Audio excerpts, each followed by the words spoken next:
오늘 함께 읽으신 시편 88편은 시편 가운데에서도 탄원시에 해당하는 시입니다. 탄원시라고 하는 것은 자기가 겪고 있는 그 상황에 대해서 만족스럽지 못하고 또 힘든 가운데 있어서 하나님께 탄원하고 제발 이 상황을 하나님께서 바꿔주시기를 원하는 그런 상황 가운데에 있습니다. 학자들은 아마도 이 시를 지은 시인이 병 때문에 죽음을 앞둔 자의 기도로 해석을 하기도 합니다. 1절의 말씀을 보시면요, 그 앞에 우리가 읽지 않은 표제어가 나오게 됩니다. 표제어의 말씀을 보시면요, 고라손의 찬송시 곧 에스라인 헤만의 마스길, 그러면서 인도자를 따라 마할랏 르안노세 맞춘 노래라고 이렇게 소개하고 있습니다. 이 시가 어떠한 세팅인지 또 어떤 배경을 가지고 있는지를 간단하게 소개하는 말들인데요. 특별히 그 뒷부분에 보시면은 인도자를 따라 마할랏 르안노세 맞춘 노래라고 합니다. 이렇게 써놓으면 사실 무슨 말인지 우리가 알기가 어렵죠. 마할랏 르온느가 무슨 뜻이냐 했을 때 이것은 마할라트와 레아노트라고 하는 두 히브리어 단어의 합성어입니다. 각각이 무엇을 의미하냐면요, 마할라트는 지워지고 닳아지고 쇠약해지고 병들고 괴로워하다라고 하는 의미의 단어입니다. 뒷부분에 나오는 레아노트라고 하는 단어는 누르고 압제당하고 괴롭힘 당하고 낙심한 그런 말을 의미합니다. 즉 이 두 단어의 합성어로 우리가 생각해 보았을 때에 누군가가 괴로움과 병듦 가운데에 눌리고 압제당하면서 그런 상황 가운데에서 이제 부른 노래, 지은 시라고 할 수가 있습니다.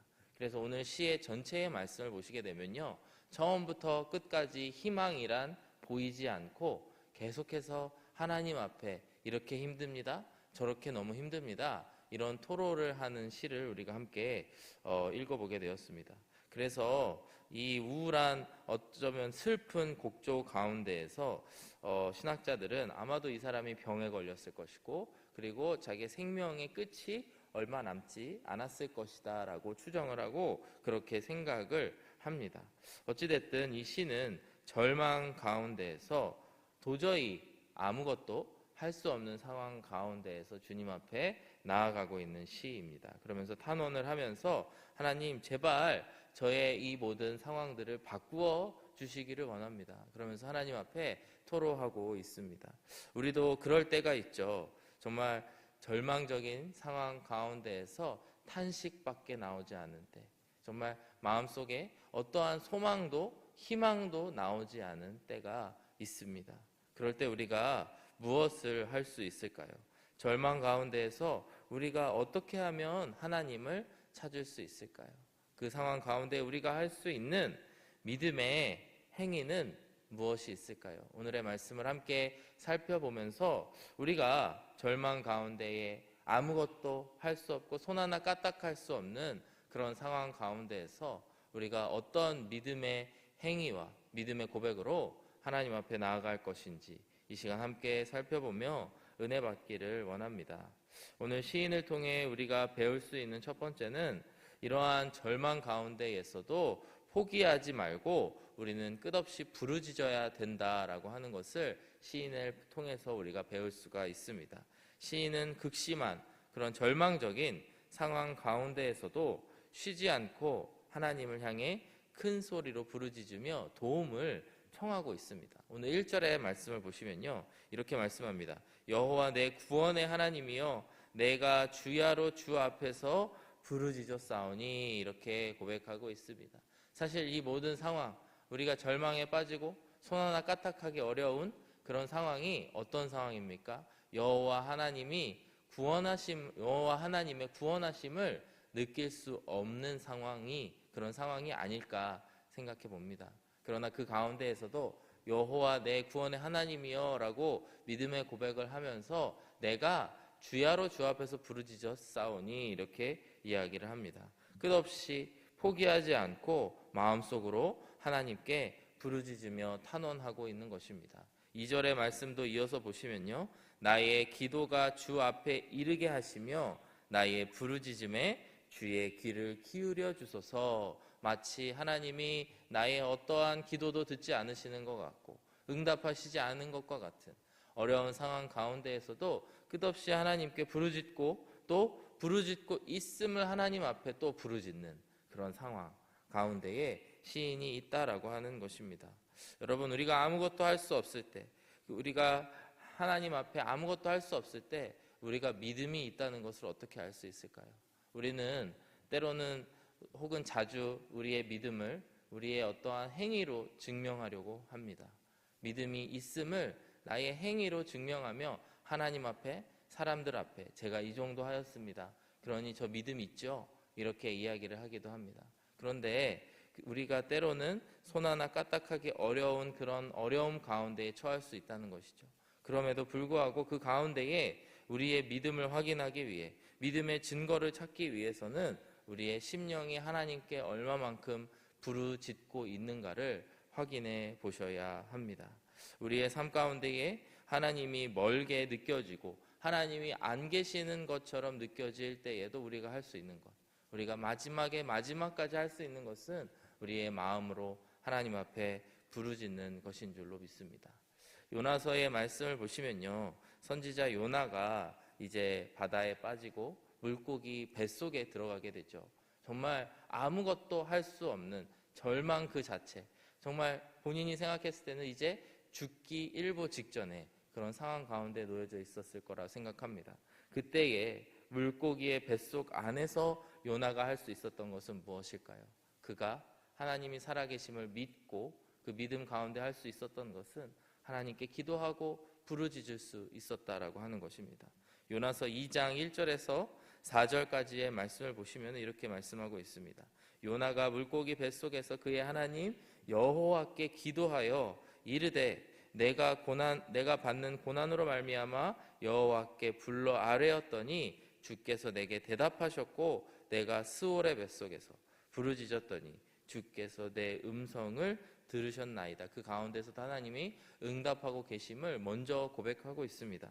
3절의 말씀을 보시면 주께서 나를 깊음 속 바다 가운데에 던지셨으므로 그 물이 나를 둘렀고 주의 파도와 큰 물결이 다 내 위에 넘쳤나이다. 내가 말하기를 내가 주의 목전에서 쫓겨났을지라도 다시 주의 성전을 바라보겠다 하였나이다. 끝없이 할 수 있는 것은 보이지 않지만, 그의 눈에는 아무것도 보이지 않지만 하나님이 계시는 그 성전을 향하여 나아가고 그곳 가운데에 소망을 두며 오늘도 부르짖고 있는 요나의 모습을 볼 수 있다라고 하는 것입니다.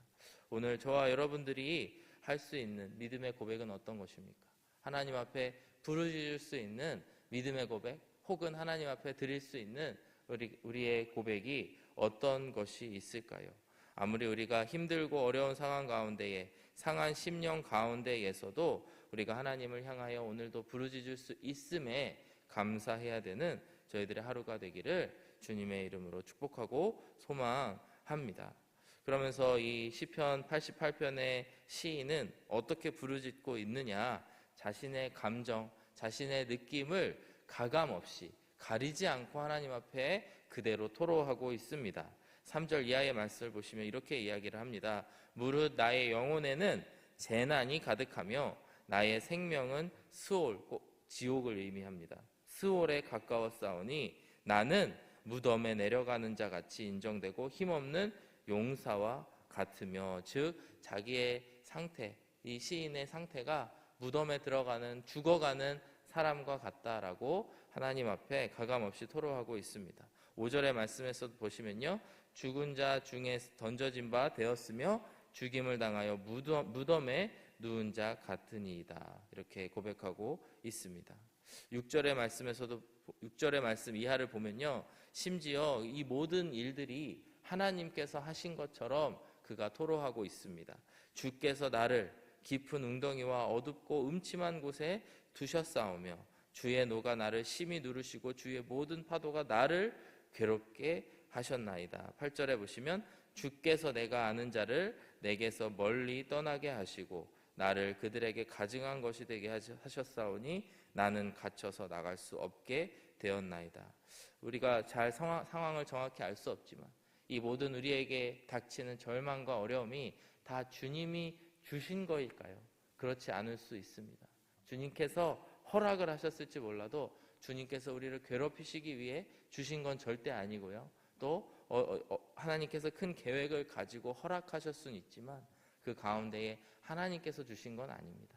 그럼에도 불구하고 오늘 시인의 이 고백, 그의 탄원을 보았을 때 주님 어찌하여 나에게 이러한 어려움을 주셨습니까? 이렇게 탄원하고 부르짖고 있다라고 하는 것입니다. 그리고 하나님께서는 이것을 믿음의 부르짖음으로 받으시고 기쁨으로 받으신다라고 하는 것입니다. 그렇기 때문에 이러한 내용들이 시편에, 하나님의 말씀이 시편에 기록되었고 우리에게 전달되었을 거라고 저는 믿습니다. 우리가 하나님 앞에 믿음으로 부르짖을 때에 어떠한 격식도 차리지 아니하고 또 그 가운데 하나님 앞에 가감없이 부르짖는 것이 우리에게도 너무나 중요하리라고 믿습니다. 하나님 앞에 부르짖을 때에 우리가 오늘도 주님 앞에 또 믿음을 가지고 우리의 심령 가운데에 우러나오는 그 우리의 마음과 감정을 하나님 앞에 내어드리는 저와 여러분들이 되시기를 주의 이름으로 축복합니다. 그리하여서 9절의 말씀을 보시면은 한 줄기 빛과 같이 소망을 노래하고 있습니다. 곤란으로 말미암아 내 눈이 쇠하였나이다. 그러나 여호와여 내가 매일 주를 부르며 주를 향하여 나의 두 손을 들었나이다. 주님께 이렇게 고백하며 이렇기 때문에 주님께서 나의 기도를 들어주실 것이다 라고 고백하고 있습니다. 여기서 특별히 주를 향하여 나의 두 손을 들었나이다. 이것이 무엇을 의미할까요? 보통의 경우 우리가 두 손을 들고 나아가는 것은 항복의 의미입니다. 주님, 나의 손으로는 아무것도 할 수 없고 주께 모든 것을 맡겨드립니다. 맡김의 고백을 함으로 인해서 우리가 모든 것을 하나님께 맡기고 의지함으로 말미암아 하나님 앞에 두 손 두 발을 다 들고 나아갈 수 있다라고 하는 것이죠. 이것이 하나님 앞에 부르짖고 하나님을 찾는 자들에게 주시는 특권이자 축복인 줄로 믿습니다. 우리가 두 손 두 발 다 들고 주님 앞에 항복하고 나아갔을 때 그때야 하나님께서 일하시는 때도 있습니다. 물론 우리를 통하여 어떤 일들을 하실 때도 있지만 하나님께서는 우리로 말미암아 가만히 있어 주님께서 하나님이 되심을 보이시기 위한 때도 있다라고 하는 것입니다.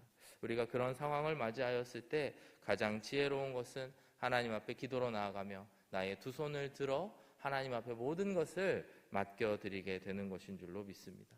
오늘도 이 시간 주님 앞에 두 손 두 발을 들고 나아가야 되는 상황이 있다면 지혜롭게 또 그 상황을 받아들이시면서 하나님과의 오늘의 동행도 함께 해 나아가시는 저와 여러분들이 되시기를 주님의 이름으로 축복합니다.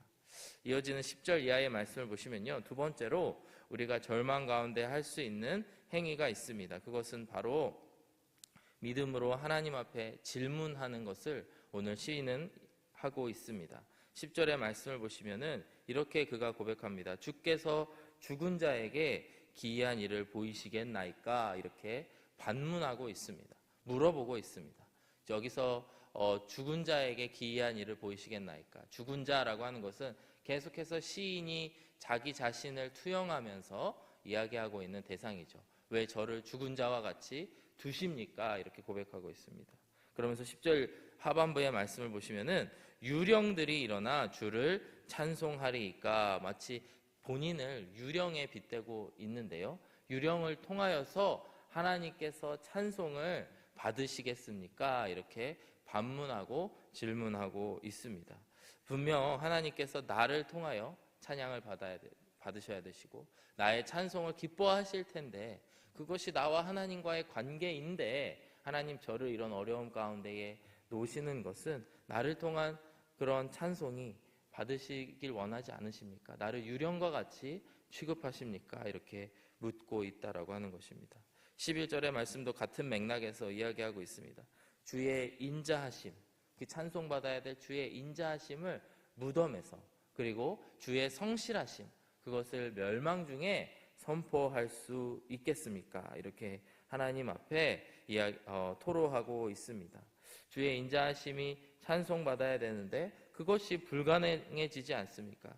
주의 성실하심 또한 선포되기 어렵지 않습니까? 그럼에도 불구하고 왜 하나님을 찬송하는 저를 이와 같은 자리에 두셨습니까? 이렇게 하나님 앞에 반문하고 있습니다. 12절의 말씀도 보시면요, 흑암 중에서 주의 기적과 이짐의 땅에서 주의 공의를 알 수 있으리까. 이 여러 가지 찬송받아야 될 하나님의 속성들이 찬송받지 못하는 상황들 가운데에 있지 않습니까? 저를 왜 이렇게 좌시하십니까? 이렇게 하나님 앞에 반문하고 있습니다. 우리가 신앙생활을 하다 보면은 왜 하나님께서 이런 일들을 경험하게 하셨는가? 왜 이런 일들을 허락하셨는가에 대한 질문들이 계속 있습니다. 그런데 그 질문들에 대해서 이렇게 응답받지 못할 때에도 있을 거라고 생각을 합니다. 저는 어제 우리 교회에 출석하시던 한 젊은 형제님이 지난주에 돌아가시고 그 형제님의 장례식을 다녀왔는데 계속해서 마음이 많이 무겁더라고요. 왜 하나님께서 이 젊은 형제님을, 저보다 나이가 어리신 분이었습니다. 그런데 하나님의 품에 이렇게 일찍 데리고 가셔야 됐습니까? 라고 하는 질문이 있었고 참 마음이 무거웠던 시간이었습니다. 그런데 함께 그곳에 모여 예배를 드리던 중에 그 말씀을 이렇게 전하시는 목사님이나 또 그곳 가운데 들었던 말씀 중에 그 형제님이 마지막 순간에 가까워지고 가까워질수록 더 하나님과 가까워져서 너무나 빛과 같은 모습으로 하나님 앞에 나아갔다라고 하는 이야기를 전해받으면서 하나님께서 그 형제님을 향한 계획하심과 뜻이 내가 상상할 수 없는 특별함이 있구나라고 하는 생각이 들었습니다. 그러나 여전히 그 가족들을 생각할 때, 또 가까운 친구들을 생각할 때 계속 질문이 나오게 되죠. 안 그러셨으면 안 됐을까요? 주님 꼭 그러셔야 됐을까요? 이런 질문이 있습니다. 저는 우리의 마음 가운데에 그런 질문이 일어날 때 하나님 앞에서 허락하신 기도의 자리로 나아가야 된다고 믿습니다. 하나님 앞에 나아가서 우리가 할 기도, 오늘 시인이 반문하며 고백하고 있는 것처럼 하나님, 제가 죽으면 하나님께 손해가 아닙니까? 그게 말이 안 되는 내용일 수도 있습니다. 그러나 그것이 하나님께서는 나와 전혀 상관없이 영광 받으실 것이고 내가 사나 죽으나 영광을 받으실 분이지만 내 마음속에 그런 것들이 올라온다면 하나님 앞에 우리가 정말 친밀한 가운데에 질문할 수 있다는 것이죠. 그리고 그 질문들이 우리에게 살 길을 열어줄 때가 너무나 많이 있다라고 하는 것입니다.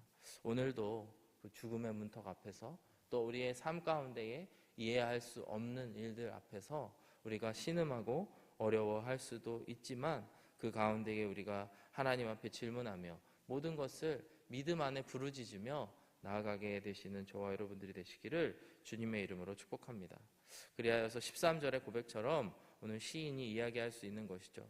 여호와여, 오직 내가 주께 부르짖었사오니 아침에 나의 기도가 주의 앞에 이르리이다. 이 믿음의 고백인 것입니다. 그 이후 14절 이후의 말씀을 보면 여전히 달라지지 않은 이 시인의 마음 상태가 나옵니다. 그는 여전히 절망하고 상황이 고난 가운데 있고 아무것도 변하지 않지만 그는 믿음 가운데 고백하고 있다라고 하는 것입니다. 주님, 제가 오늘 주님께 부르짖었고 주님께 질문하였사오니 그 대답이 나에게 직접적으로 다가오지 아니할지라도 이 아침에 나의 기도가 주님 앞에 상달되었습니다. 주님 앞에 드려졌습니다. 라고 고백하고 있다라고 하는 것입니다. 사랑하는 여러분, 우리가 어떤 어려움이 언제나 닥쳐올 수 있습니다. 그리고 현재 그 상황 가운데를 걸어가고 계실지도 모르겠습니다. 그러나 그 가운데에 하나님이 우리와 함께 계시다라고 하는 믿음이 흔들리지 않게 되시기를 주님의 이름으로 축복합니다. 요나의 경우 이제 물고기 뱃속에 들어갔다 나오면서 무엇이 확실해졌을까요? 나를 향한 하나님의 뜻이 무엇인지가 확실해지고 그가 가고 싶지 않았던 그곳에 니느웨로 나아가게 되는 그 변화가 있었다라고 하는 것이죠. 우리도 어려움과 절망 가운데에 하나님을 부르짖고 질문하고 반문하였을 때에 하나님께서 우리의 심령 가운데에 우리에게 개인적으로 응답하여 주실 줄로 믿습니다. 오늘도 그 응답을 간구하면서 나아가게 되시는 저와 여러분들이 되시기를 주님의 이름으로 축복합니다. 이 시간 함께 기도하겠습니다. 사랑하는 아버지 하나님, 감사합니다. 우리가 어려운 일 당할 때 여전히 주님을 의지하며 나아가게 하여 주시옵소서. 우리가 살아가면서 더욱더 주님 의지할 것이 많아짐을 고백합니다. 우리의 약함을 더욱더 뼈저리게 느낌을 고백합니다. 그러나 그 가운데에 우리가 하나님께 부르짖을 수 있고 또 하나님께 은혜로 나아갈 수 있음을 감사하며 오늘 하루를 살아가게 하여 주시옵소서. 우리의 반석 되시고 피난처 되시고 요새 되시는 하나님의 이름을 오늘도 찬송하는 저희들이 되게 하여 주시길 바라며 예수 그리스도의 이름으로 기도드렸습니다. 아멘.